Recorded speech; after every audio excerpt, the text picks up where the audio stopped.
Hello dear students, this is Dr. Vishwajit Gorpade. In our previous video lecture, we had seen what is biological oxidation, what are the redox pairs, what do we mean by redox potential, and we had seen various electron carriers which are involved in the electron transport chain, along with various protein or enzyme complexes which also form the part of electron transport chain.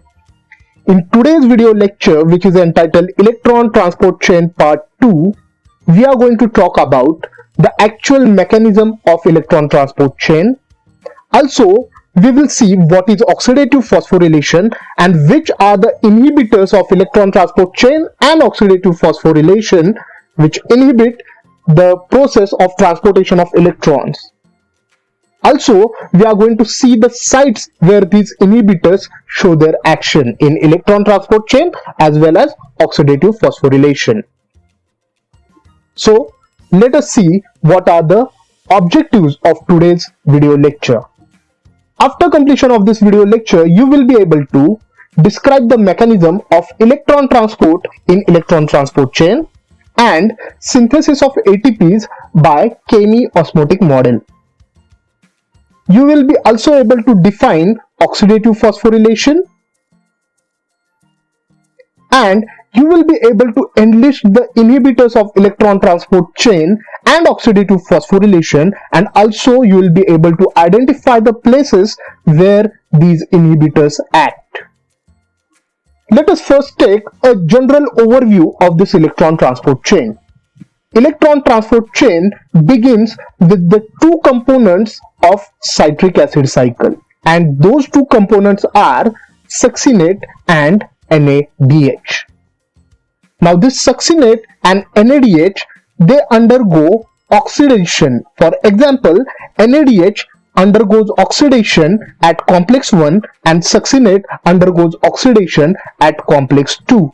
And when they undergo oxidation, they will transfer the electrons to complex 1 and complex 2, which are containing various electron carriers, and thereafter those electrons will be gained by coenzyme Q, that is ubiquinone. And when this coenzyme Q receives these electrons from complex 1 and complex 2, it gets reduced over here. Now once this coenzyme receives the electrons from complex 1 and complex 2 and undergoes reduction, this coenzyme Q transfers those electrons to complex 3, and from complex 3 those electrons will be transported to cytochrome C.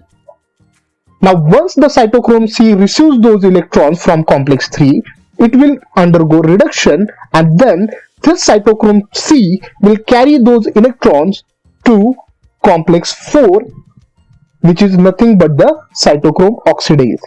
Once this cytochrome C carries the electrons to complex 4, at complex 4 the oxygen will receive those electrons and undergo reduction to form water. So this is the general overview of electron transport chain. It begins with the two components, that is NADH and succinate, and it ends at reduction of oxygen to water. Now in this entire electron transport chain, there are three sites where the electron flow promotes the synthesis of ATPs at complex 5, where this complex 5 will receive ADP, an inorganic phosphate, and produce ATPs. Now we are going to understand this entire electron transport chain in detail, and in order to understand this process in detail, I am going to divide this electron transport chain into three steps. Step 1A will include reduction of coenzyme Q at complex 1, which happens due to oxidation of NADH. Step 1B will consist of reduction of coenzyme Q at complex 2, which happens due to oxidation of succinate. Step number 2 will consist of reduction of cytochrome C at complex 3, which happens due to oxidation of coenzyme Q. And step number 3 will be nothing but it will be reduction of oxygen at complex 4, which happens due to oxidation of cytochrome C. So let us understand this electron transport chain in detail according to the steps given over here. At step 1A, there will be reduction of coenzyme Q at complex 1, where the NADH along with one proton which is liberated from citric acid cycle will come here to this complex 1, which is nothing but NADH coenzyme Q reductase. Here, this NADH will bind to this complex 1 and will undergo oxidation. During oxidation, it will liberate the hydride ion, which consists of 2 electrons, and this hydride ion will carry these 2 electrons to flavin mononucleotide. When this hydride ion carries these 2 electrons to flavin mononucleotide, at that time one proton will also come and bind to this flavin mononucleotide. As a result, there will be reduction of this flavin mononucleotide. Let us see how. So the hydride ion transferred 2 electrons to FMN, also the proton binds to this FMN, and so there will be formation of FMNH2, that is flavin mononucleotide dihydrogen, and it is carrying 2 electrons now. The oxidized NAD plus goes back to the citric acid cycle. Now hereafter, these 2 electrons will be transferred to the coenzyme Q through these iron sulfur protein clusters. However, these 2 electrons will not get transferred simultaneously, but they will be transferred one after the another, because these iron sulfur proteins can only accept 1 electron. So let us see how these 2 electrons get transferred to coenzyme Q one after the other through these iron sulfur proteins. So first, 1 electron will be transferred to this first iron sulfur protein, and at that time the hydrogen will be liberated in the form of proton into the matrix. Now here, this FMNH, which is containing only 1 electron, is nothing but it is the radical of flavin. And here the first iron sulfur protein has accepted 1 electron, means here ferric ions have got converted into ferrous ions. Now what will happen? This electron from this first iron sulfur protein will be transferred to the second iron sulfur protein, and the electron which is remaining on this radical will be transferred again to this first iron sulfur protein, and this process will continue until both the electrons reach coenzyme Q. So let us see how the process happens. So the electron from first iron sulfur protein goes to second iron sulfur protein. Thereafter, the electron which was present on FMN radical goes to first iron sulfur protein, and the hydrogen is liberated as proton into the matrix. Thereafter, the electrons will be transferred one after the other through these iron sulfur proteins. Here comes our coenzyme Q, which is present in the lipoidal region of our phospholipid membrane. Now this coenzyme Q will come and bind complex 1, and thereafter it will receive the first electron. When it receives first electron, the proton from the matrix goes and binds this coenzyme Q. So here is the formation of semiquinone radical. Thereafter, this coenzyme Q will receive another electron and the proton from the matrix, and there will be formation of ubiquinol. Now this reduced coenzyme Q, that is ubiquinol, will carry these 2 electrons further to complex number 3.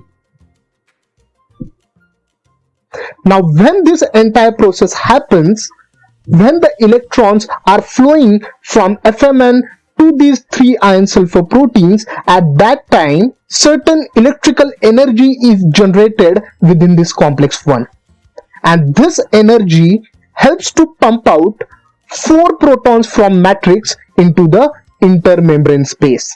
So when the electrons are flowing from FMN to coenzyme Q in this complex 1, at that time energy is generated within complex 1, which pumps out 4 protons from matrix into intermembrane space. So this point is important for us. Remember, in complex 1, during electron flow, energy will be generated which will pump out 4 protons in the intermembrane space.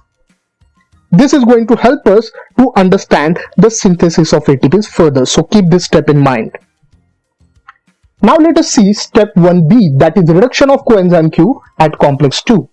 Here succinate, which is the part of this citric acid cycle, it comes and binds to this complex 2, which is nothing but succinate coenzyme Q reductase. It is also known as succinate dehydrogenase enzyme. Here this succinate will transfer these 2 electrons to FAD, that is flavin adenine dinucleotide, in the form of hydrogen atoms. So these 2 hydrogen atoms will carry 1 electron and they will go and get bound to this FAD to form FADH2. Means here this succinate undergoes oxidation, it gets converted into fumarate. On the other hand, FAD, it undergoes reduction by receiving the 2 electrons and it gets reduced to FADH2. The fumarate formed due to oxidation of succinate will be further used in this citric acid cycle. Now these 2 electrons which have been received by FAD will be further transported to iron sulfur protein present in this complex 2. And again this transfer will take place one after the other, because iron sulfur protein can only accept 1 electron. So here the process will be similar to that of complex 1. That is, the first electron will go to iron sulfur protein and the hydrogen will be liberated as proton into the matrix. Now this electron will be transferred to coenzyme Q. So the electron is transported to coenzyme Q, and at that time the proton goes and binds to coenzyme Q, so that there will be formation of semiquinone. Thereafter this second electron is transferred to the iron sulfur protein, hydrogen is liberated as proton. Now this second electron will be transferred from iron sulfur protein to coenzyme Q, and at that time the proton from the matrix will also go and bind to coenzyme Q, so that there will be formation of ubiquinol, that is the reduced form of coenzyme Q. And now this coenzyme Q in its reduced form will transfer these 2 electrons to complex 3. Now let us see step 2, that is reduction of cytochrome C at complex 3. Coenzyme Q, which has got reduced at complex 1 and complex 2 by receiving the electrons from NADH and succinate, will come and bind to this complex 3, and then it will transfer its 1 electron to Reyes-Case iron sulfur protein by liberating its hydrogen atom in the form of proton into intermembrane space. Thereafter it will transfer its second electron to cytochrome B, and again the second hydrogen atom will be liberated in the form of proton in the intermembrane space. Now this coenzyme Q has got oxidized and it is not going to leave the complex 3. Now once it has transferred its 1 electron to Reyes-Case iron sulfur protein and 1 electron to cytochrome B, thereafter the electron of Reyes-Case iron sulfur protein will be transferred to cytochrome C via cytochrome C1. And the electron of this cytochrome B will be transferred back to this oxidized coenzyme Q.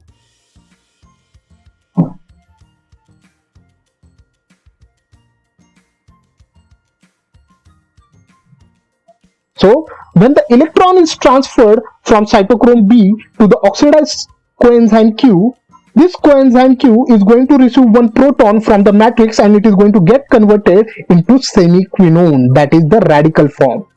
On the other hand, this Reyes-Case iron sulfur protein is transferring the electron to cytochrome C via cytochrome C1, and this cytochrome C now receives that electron and has got reduced. Now this cytochrome C, which has received 1 electron and got reduced, is going to transfer this electron to complex number 4.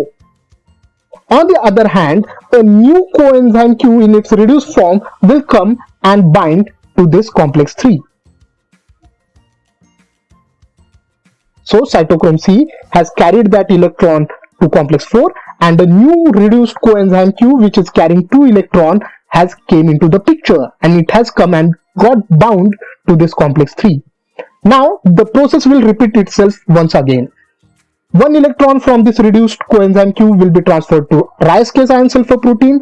One electron will be transferred to cytochrome B, and these two hydrogen atoms will be liberated in the form of protons in the intermembrane space. And this coenzyme Q will go back to receive electrons from NADH and succinate once again. Now, this electron of this Rice case iron sulfur protein will be transferred again to the cytochrome C, and the electron of this cytochrome B will be transferred to this semiquinone form of coenzyme Q.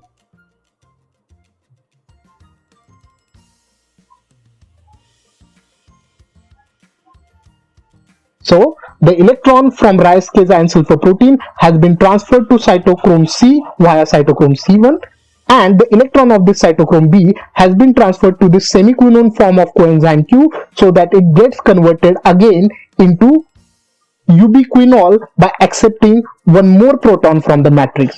Now, this reduced form of coenzyme Q can be recycled once again, means it will again go and bind to this complex 3 over here, and it will transfer its electron to Rice case iron sulfur protein and cytochrome B.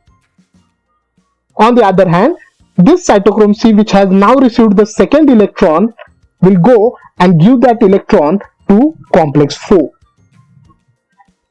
Now let us see step 3, that is reduction of oxygen at complex 4. Here, cytochrome C, which is carrying one electron from complex 3, will come and bind to the complex 4, which is nothing but cytochrome oxidase. It will transfer its electron to copper-A binuclear center. From this copper-A binuclear center, this electron will be transported to cytochrome A. From cytochrome A, it will be transferred to cytochrome A3, and from cytochrome A3, it will be transferred to copper B. Thereafter, this cytochrome C will bring another electron from complex 3. It will transfer it to copper-A binuclear center, from where it will be transferred to cytochrome A to cytochrome A3. Now it will not go to copper B, it will stay at cytochrome A3. During this process of electron transfer, there will be generation of electrical energy, which will pump out 2 protons from matrix of mitochondria into the intermembrane space. So remember, at complex 1, 4 electrons were pumped out due to energy generated due to electron flow. At complex number 3, 4 protons were pumped out during oxidation of coenzyme Q, and at complex 4, again 2 electrons are pumped out due to electrical energy generated due to electron flow. Here, copper B is carrying 1 electron, cytochrome A3 is carrying 1 electron. Now, oxygen molecule will come and it will bind to this complex 4. Here, this oxygen is consisting of 2 oxygen atoms which are bound to each other by a double bond. Now, a pi bond in this double bond is going to break. The unshared electron from this pi bond of 1 oxygen will be shared with the electron present on this copper B, and the unshared electron from the broken pi bond of another oxygen will be shared with the electron on this cytochrome A3. As a result, there will be formation of a peroxide bridge. Now, once a peroxide bridge is formed in between this copper B and cytochrome A3, thereafter 4 hydrogen ions from the matrix will come and they will interact with this peroxide bridge, so that there will be formation of 2 water molecules, and these 2 water molecules will be liberated into the matrix. So this is the overall process of electron transport chain. Now let us see that how ATPs are generated due to this electron transport chain. As I have told you previously that ATPs are synthesized mainly due to electron transportation happening at 3 complexes: complex number 1, complex number 3 and complex number 4. Let us understand this process in detail. We had seen that at complex number 1, 4 protons were pumped out. At complex number 3, 4 protons were pumped out, and at complex number 4, 2 protons were pumped out. So in this entire electron transport chain, where the pair of electron was transported from NADH or succinate to the oxygen molecule, total 10 protons were pumped out. 4 at complex number 1, 4 at complex number 3, and 2 at complex number 4. Now, if this process continues, that is the pumping of hydrogen ions or the protons continues into the intermembrane space, then the concentration of hydrogen ions or the protons in intermembrane space will go on increasing. And if this thing happens, then the pH of intermembrane space will decrease as compared to the pH of matrix. Means the intermembrane space will have lower pH due to high concentration of protons, and the pH of matrix will be high due to low concentration of protons, because protons have been pumped out from matrix into the intermembrane space. This leads to generation of pH gradient or proton gradient. So due to pumping of protons from matrix into the intermembrane space, there is more concentration of protons in intermembrane space, less concentration of protons in matrix. So due to difference in the concentration of protons in intermembrane space and matrix, there is generation of pH gradient or proton gradient. Also, due to more protons in the intermembrane space and less protons in the matrix, there will be generation of more positive charge in the intermembrane space and less positive charge in the matrix, and this will lead to generation of electrochemical gradient. Now, whenever there is generation of this pH gradient or electrochemical gradients, these gradients usually store energy known as proton motive force. Means in your electrochemical gradient or the pH gradient, there will be storage of energy known as proton motive force. The generation of pH gradient and electrochemical gradient leads to the instability of the system. In order to stabilize itself, the protons which were pumped outside in the intermembrane space should return back into the matrix, and these protons will return back into the matrix through this hydrophilic channel of FO unit of this ATP synthase. When these hydrogen ions are moving from higher concentration in the intermembrane space to the lower concentration in the matrix through FO unit of this complex 5, that is ATP synthase, at that time the proton motive force which was stored in that electrochemical gradient or pH gradient will be utilized for the generation of ATPs from ADP and PI, that is inorganic phosphate. Now let us see how ATPs are generated due to flow of these protons along the proton gradient. So the protons will get transferred through the hydrophilic channel of FO unit. During that time, their proton motive force will be utilized to convert the ADP and inorganic phosphate into ATPs. So this ADP and inorganic phosphate will be transported from matrix into the F1 unit, and there will be generation of ATPs. And in this way, during transfer of protons through this hydrophilic channel of FO unit of ATP synthase, there will be generation of ATPs from ADP and inorganic phosphate.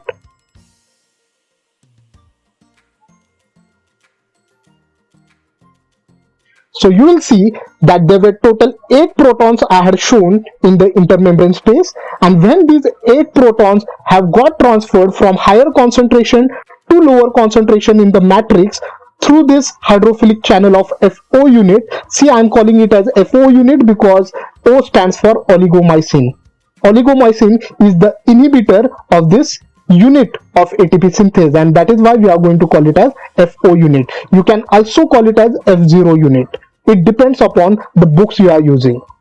So when 8 protons got transferred from higher concentration to lower concentration through this hydrophilic membrane of FO unit, at that time 3 ATPs were generated from this F1 unit.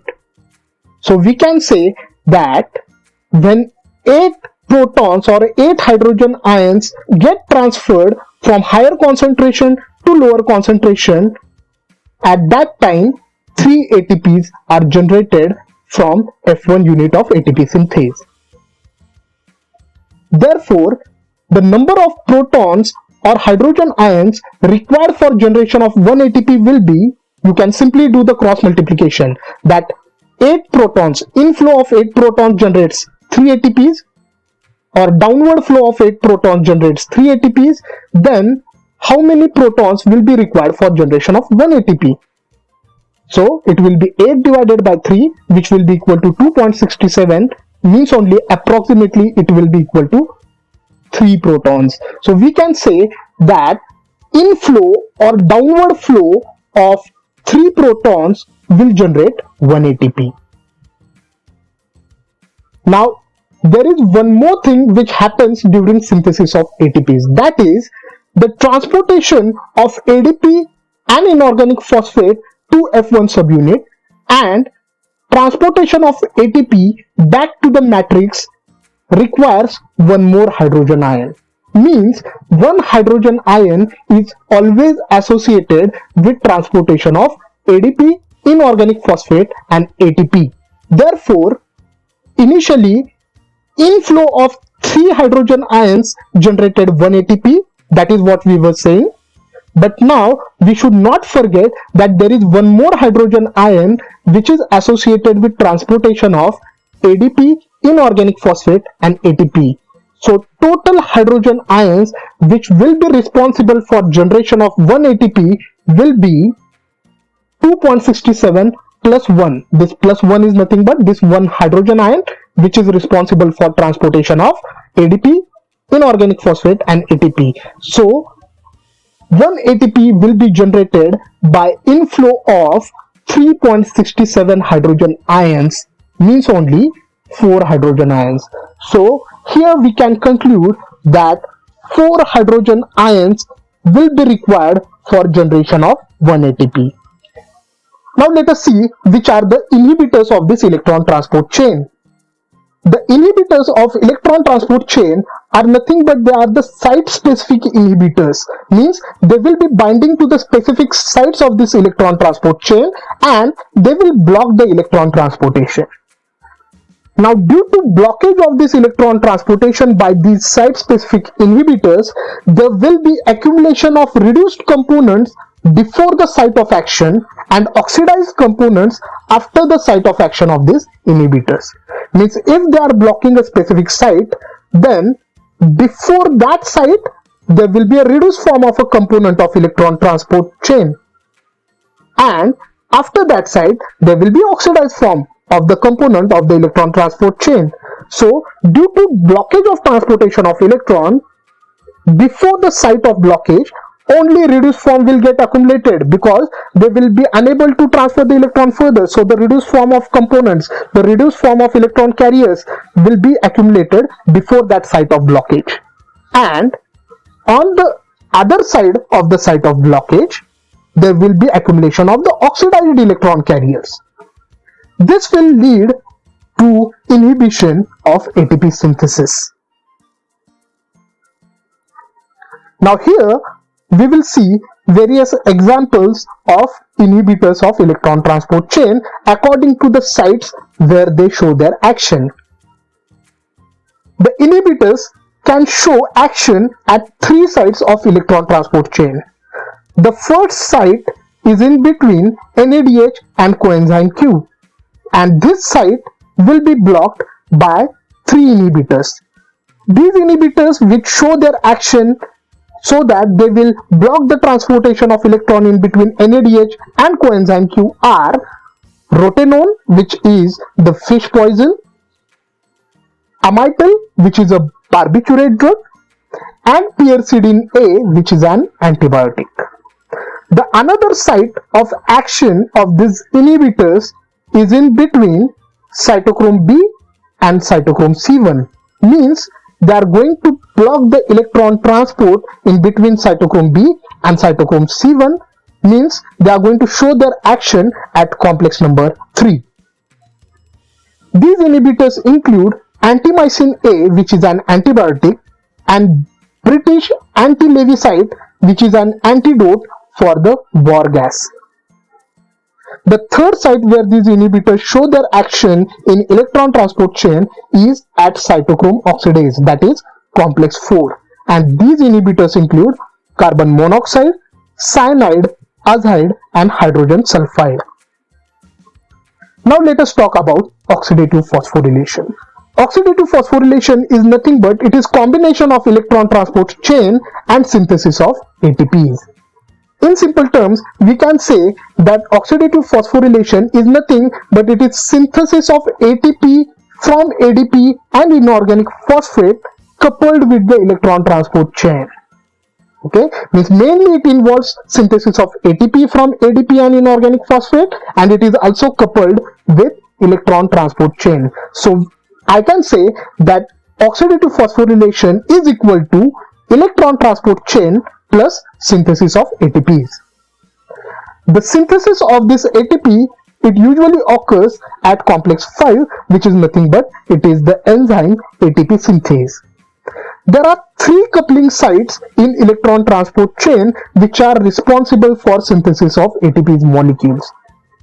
So those 3 sites are oxidation of FMNH2 by coenzyme Q, which happens at complex 1, oxidation of cytochrome B by cytochrome C1, which happens at complex 3, and cytochrome oxidase, that is nothing but the complex 4. So these are the 3 sites which are actually responsible for synthesis of ATP's molecules at complex 5.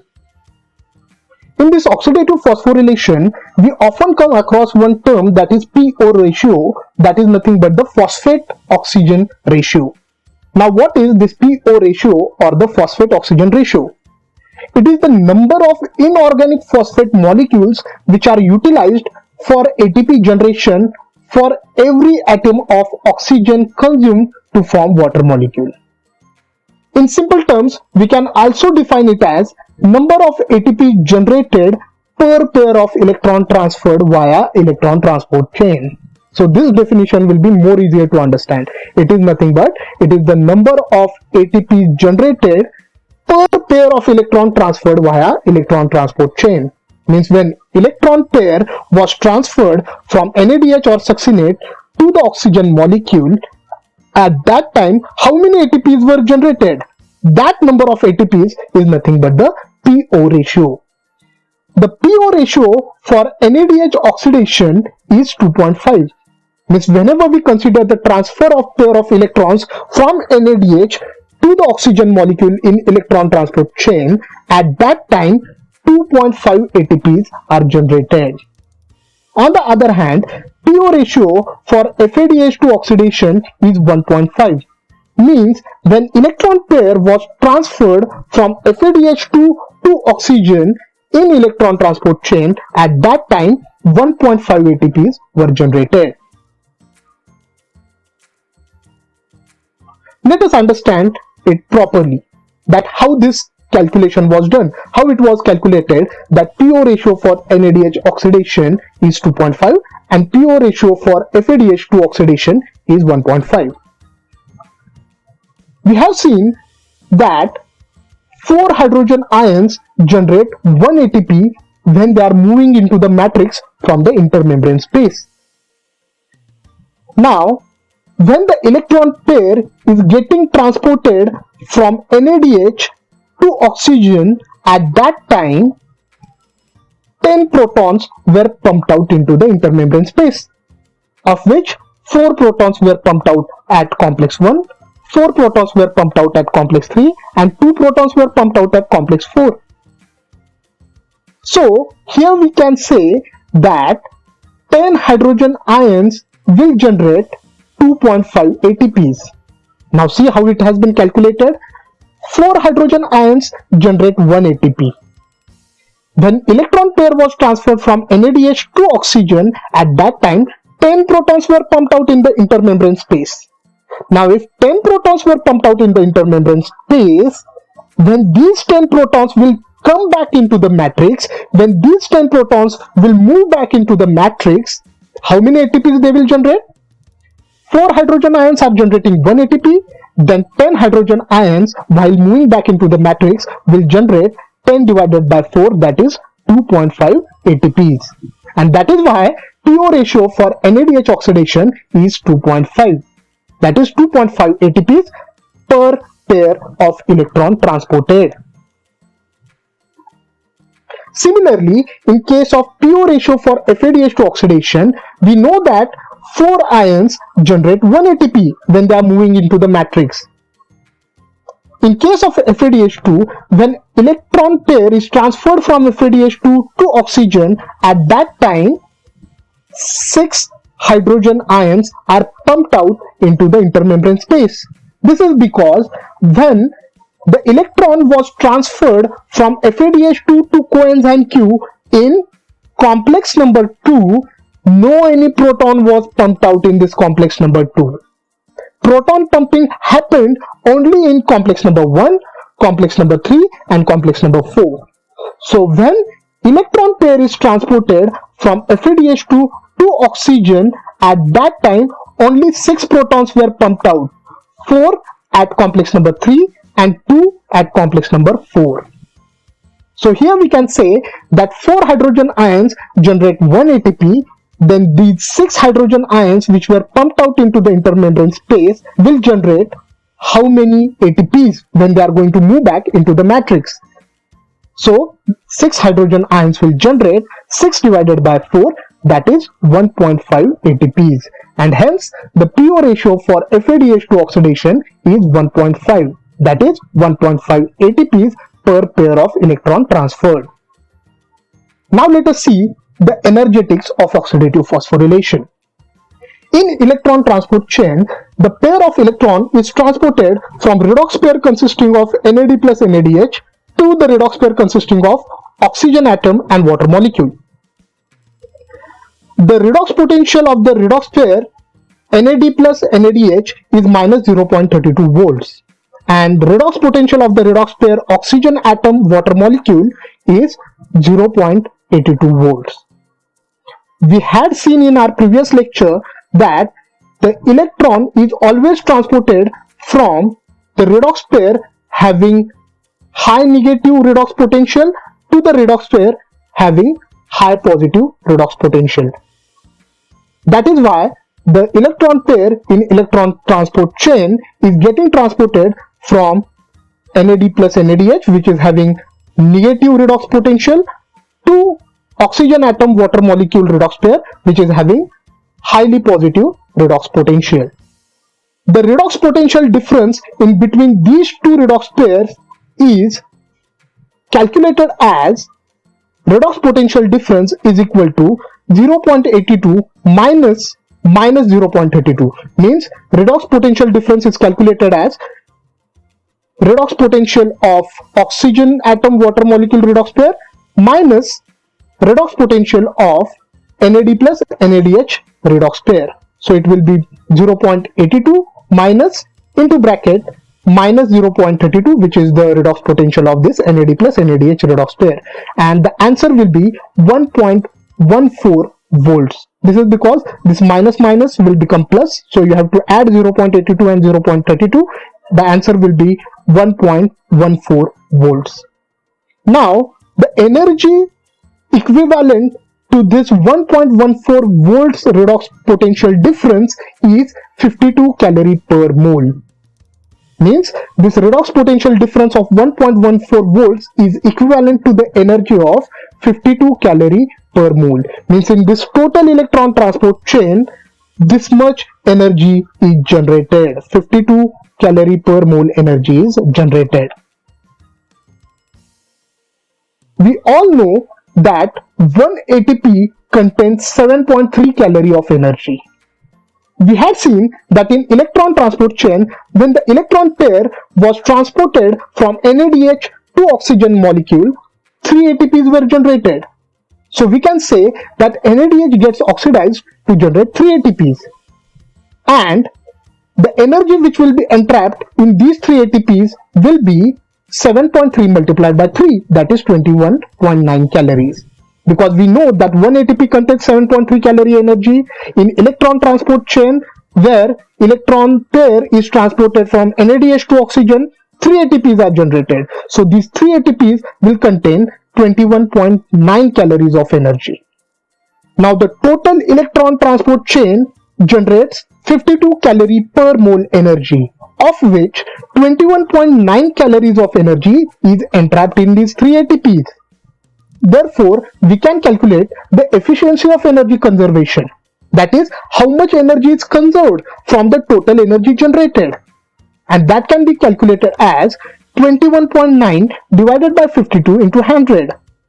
Means, of the total energy generated, that is 52 calories, 21.9 calories of energy is stored or is conserved in the form of ATPs. That is why the percent of energy conserved or efficiency of energy conserved will be 21.9, that is the energy entrapped in ATPs, divided by total energy, that is 52, multiplied by 100, and the answer will be 42%. So we can say that of total energy, that is 52 calorie per mole energy which is generated during electron transport chain, 42% of energy is conserved in the form of ATPs. Then what about the remaining 58% energy? That remaining 58% energy is lost in the form of heat, and it will be used for various other functions of the cell. Now let us see what are the inhibitors of oxidative phosphorylation. We have seen the inhibitors of electron transport chain. Now we are going to see the inhibitors of oxidative phosphorylation.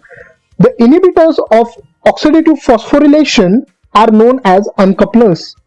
These inhibitors are known as uncouplers because they break the link in between electron transport chain and oxidative phosphorylation. Means they will be breaking the link in between electron transport chain and ATP synthesis. How do they do this?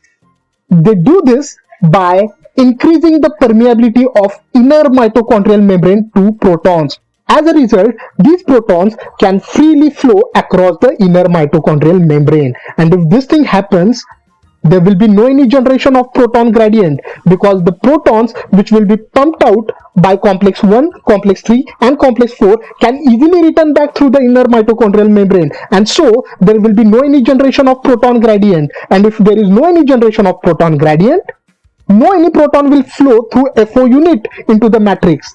And if no proton flows back into the matrix through this FO unit of ATP synthase, there will be no any generation of ATPs at F1 unit of ATP synthase.